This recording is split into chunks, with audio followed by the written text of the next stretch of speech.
Students, आज के lecture में हम पढ़ेंगे relationship of biology with other sciences के बायो का different sciences physics, chemistry, mathematics, any other sciences के साथ क्या रिलेशनशिप होता है। ठीक, अब बायोलॉजी में सिर्फ हम लिविंग ऑर्गेनिजम्स को ही स्टडी करते हैं, लेकिन उस लिविंग ऑर्गेनिजम्स में हमारे पास बहुत सी ऐसी चीज़ें आ जाती हैं जिसमें हमने फिज़िक्स को भी देखना पड़ जाता है, जिसमें हमें केमिस्ट्री को भी देखना पड़ जाता है, जिसमें हमें मैथमेटिक्स के कुछ फार्मूलाज यूज़ करके कुछ प्रॉब्लम सॉल्विंग करनी पड़ जाती है। तो इस तरह जैसे देखो, एनिमल्स जो मूव करते हैं, वॉक करते हैं, ठीक है, वो अकॉर्डिंग टू फिजिक्स के लॉज के मुताबिक करते हैं कि उन पे कितनी फोर्स एक्ट हो रही है, इस टाइम पे टेंशन हो रही है, उनकी वेलोसिटी कितनी है, उनकी स्पीड कितनी है, उनकी एक्सेलरेशन कितनी है। तो बायो का फिज़िक्स के साथ ये रिलेशनशिप आ जाता है। इसके अलावा हमारे पास जो है वो फिज़िक्स में हम जो वर्किंग ऑफ लीवर पढ़ते हैं, यानी कि वो जो पुली सिस्टम जो हम पढ़ते हैं वो, और हमारे आर्म्स और लेग्स का जो वर्किंग सिस्टम है, ये दोनों जो है वो एक ही लॉज पर एक्ट करते हैं। यानी कि फिज़िक्स का लीवर जिस प्रिंसिपल जिस लॉज पे एक्ट करता है, वैसे ही हमारी आर्म्स और लेग जो है वो वर्क करती हैं। बायो का फिज़िक्स के साथ इस तरह रिलेशनशिप होता है। इसके अलावा अगर हम देखें कि लिविंग ऑर्गेनिजम्स में एटम्स और मॉलिक्यूल्स होते हैं, बहुत सारे मॉलिक्यूल्स जो हैं वो जो बड़े मॉलिक्यूल्स होते हैं लार्ज, वो टूट कर जो है वो स्मॉल मॉलिक्यूल्स में कन्वर्ट होते हैं, फिर उसमें एनर्जी रिलीज़ होती है, बहुत सारे इस तरह रिएक्शंस होते हैं। तो ये बायो का जो है ये केमिस्ट्री के साथ ऐसा रिलेशनशिप है, ठीक है। उसके अलावा हमारे पास जो एटम का हम फिज़िकल स्ट्रक्चर वगैरह भी जो देखें या उन वो देखेंगे उनका हमारे पास सेल्स में क्या रोल है, वो भी हम जो है वो बायोकेमिस्ट्री जो ब्रांच है बायो की, उसमें पढ़ते हैं। इसके अलावा हमारे पास जो है ये केमिस्ट्री के सारे मतलब और भी बेसिक चीज़ें आ जाती हैं। इसके अलावा हम बहुत सारे प्रॉब्लम सॉल्विंग पढ़ते हैं। बहुत सारे प्रॉब्लम सॉल्विंग के कोई भी हमारे पास जो बियोलॉजिकल प्रॉब्लम आ गया है, उसमें हमारे पास हमने उसको कैसे सॉल्व करना है।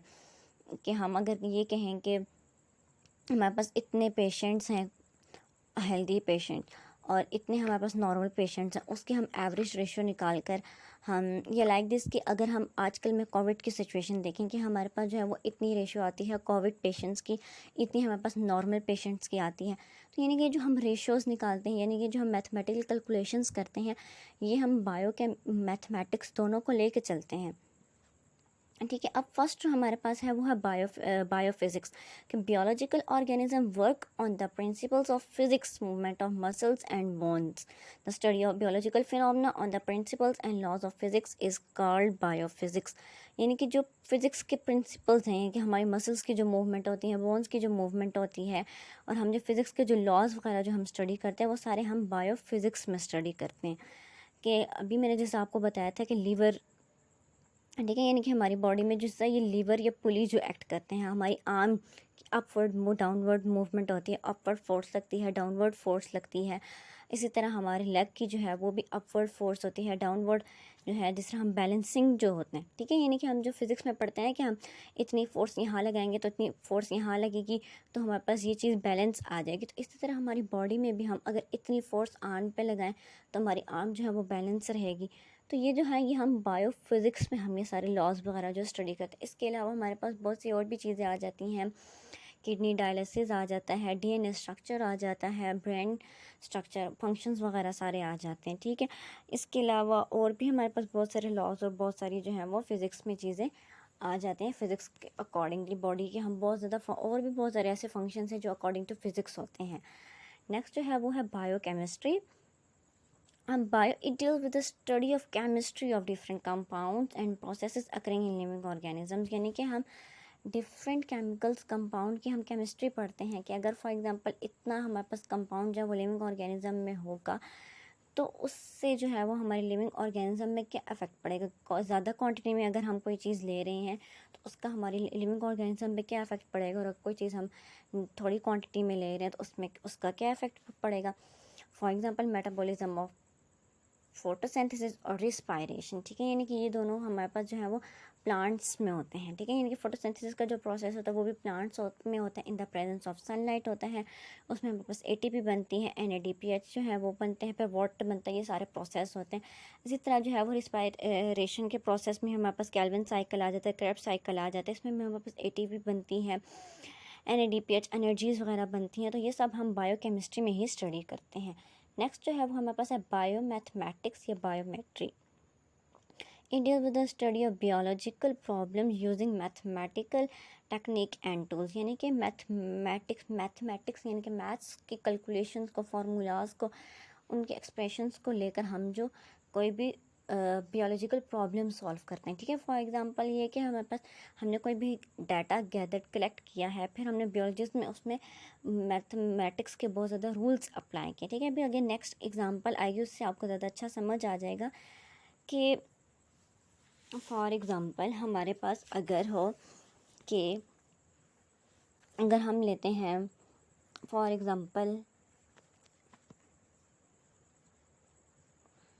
biologist can calculate how many birds will get malaria when he allows infected mosquitoes to bite 100 healthy sparrows. In the previous experiment, he noted that when he allowed mosquitoes to bite 20 sparrows, 14 out of them got malaria. Now he used the proportion rule. अब वो ये कह रहा है कि बियोलॉजिस्ट ने एक calculate किया है कि कितने बर्ड जो हैं वो मलेरिया से इन्फेक्टेड होंगे। उसने क्या किया कि उसने 100 हेल्दी स्पैरोज ले ली थी और उसको जो है वो मॉस्किटो से बाइट करवाया था, ठीक है। तो उसके जो प्रीवियस एक्सपेरिमेंट था उसमें उसने ये देखा कि 20 में से 14 को जो है वो मलेरिया हो गया और 6 जो थी वो जो है वो हेल्दी के हेल्दी ही रही, ठीक। तो अब इसमें हम जो हम वो रेशो और मैथ्स की कैलकुलेशन यूज़ करेंगे कि अगर इतनी स्पैरो जो है वो मतलब हेल्दी थी और इतने को मॉस्किटो ने बाइट किया, तो उसमें से हमारे पास जो है वो पूरा एक रेशो आ जाएगा। देखिए फर्स्ट रेशो में हमारे पास क्या कि 14:20, इनके 20 में से 14 ऐसी जो थी वो जो स्पैरोज थे उनको मलेरिया हो गया था। अब हमने ये बताना है कि 100 में से कितनी हेल्दी स्पैरोज को जो है वो मलेरिया हुआ है।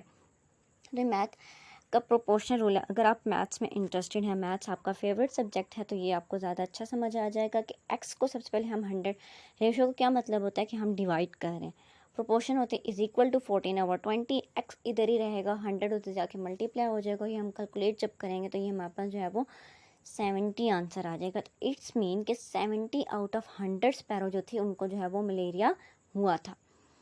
नेक्स्ट जो हमारे पास है वो है biogeography. It deals with the study of occurrence and distribution of different species of living organisms in different geological regions of the world. यानी कि इसमें हम डिफरेंट स्पीशीज़ यानी कि एक ही नस्ल के जो जानवर हैं वो डिफरेंट मतलब रीजन्स पे डिफरेंट एरियाज़ में पाए जाते हैं, उनकी डिफरेंट नस्लें होती हैं, उनका रहना सहना, उनकी खुराक, हर चीज़ जो है वो डिफरेंट होती है अकॉर्डिंग टू इन्वायरमेंट, ठीक है। तो जिस तरह हम अब यहाँ पर जो एग्ज़ाम्पल है कि कैमल, ऊँट पाकिस्तान के डिफरेंट जगहों पर उसकी डिफरेंट नस्ल होगी, उसके मुताबिक उसका खाना भी डिफरेंट होगा, उसका ब्रीड सिस्टम भी डिफरेंट होगा, उसका रहना सहना, उसकी इन्वायरमेंट, हर चीज़ जो है वो डिफरेंट होगी। तो ये जो है इसको हम बायोजियोग्राफी में स्टडी करते हैं। नेक्स्ट जो है वो bio economics. It deals with the study of organisms from economical point of view. यानी कि हम ऑर्गेनिजम्स को, किसी भी चीज़ को इकोनॉमिकल पॉइंट ऑफ व्यू से, यानी कि हम प्रॉफिट लॉस वाली चीज़ से देखते हैं। अगर हम ये चीज़ यूज़ करेंगे तो इसमें हमें कितना प्रॉफिट होगा और कितना लॉस होगा। फॉर एग्जांपल अगर हम प्रॉफिट और या कॉस्ट वैल्यू अगर वीट की बात करें, गंदम के फसल की, तो ये तो हमारे जो मतलब किसान वगैरह हैं उन्हें ज़्यादा अच्छी इस चीज़ की समझ होती है कि कौन सी जो फसल है वो किस टाइम पे उगनी चाहिए ताकि उससे ज़्यादा पैदावार है, फिर उसको बेच के हमारे पास जो है वो ज़्यादा पैसे वगैरह आए। तो ये भी जो है ये हम बायो इकोनॉमिक्स में स्टडी करते हैं, ठीक है। अब लास्ट में जो है ये एक पिक्टोरिकल डायग्राम है, ये पूरी रिलेशनशिप है हमारे पास बियोलॉजी का अदर साइंसेस से। कि केमिस्ट्री में हम क्या पढ़ते हैं, बायोकेमिस्ट्री में हमने फोटोसिंथेसिस और रेस्पिरेशन का पढ़ा था। Economics, bio economics, benefit losses, यानी कि ये चीज़ हम इस चीज़ से हमें क्या चीज़ फ़ायदा होगा और क्या चीज़ नुकसान होगी। इसमें हमारे पास और भी बहुत सारी, सिर्फ गंदम की फसल नहीं, यहाँ से पोल्ट्री फार्म में चिकन, फ्रूट्स मतलब आजकल आर्टिफिशियली प्रिपेयर्ड होते हैं, ये सब कुछ हम बायो इकोनॉमिक्स में पढ़ते हैं। अब मैथमेटिक्स